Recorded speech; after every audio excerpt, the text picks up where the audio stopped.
6 تا 3 زنجیره من میزنم. حالا شما 2 تا یا 3 تا خواستین بزنین دیگه، بسته به اون نخی که دارین میسنجه. 6 تا این سمت میزنم، 2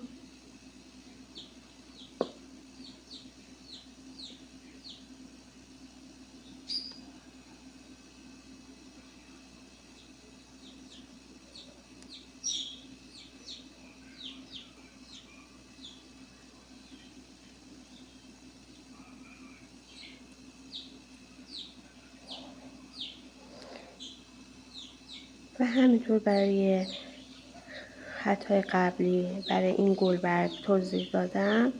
این قسمت ابتدا و انتهای کارمون رو سعی می‌کنیم یه مقدار دستمون رو جمع‌تر بگیریم. به سمت بالا میریم، یکم حالا بیشتر شه اشکال نداره، ولی این قسمت ها حتما یکم دستمون رو جمع‌تر میگیریم برای پای بلند که قشنگ‌تر بشینه رو کار.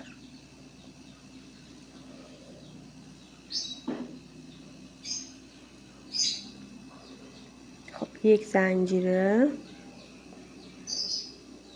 در این فضای بعدیمون که پشت گلبرگ این خط قرار گرفته اتصال میدیم با پای کوتاه. 3 زنجیره در فضای مقابلش با پای کوتاه اتصال میدیم.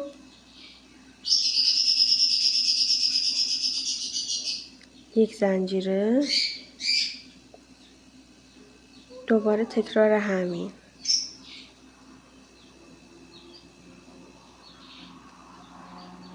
6 تا پای بلند،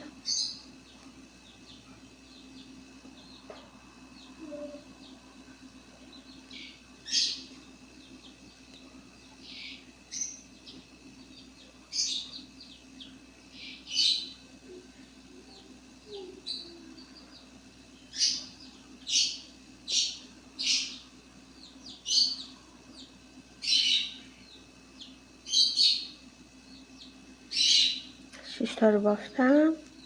3 زنجیره دوباره 6 تا پای بلند دیگه به قرینه سمت راست میرم.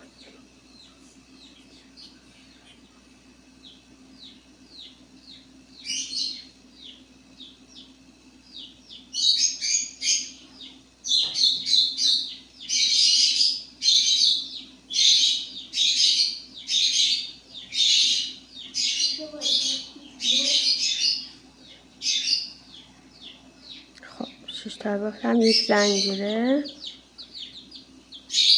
اتصال به این قسمت فضای 3 یا 4 زنجیره بعدی. 3 زنجیره به تقارن این سمت اتصال با پای کوتاه به فضای 3-4 زنجیره بعد و همین روال تا آخر رج پیش میریم.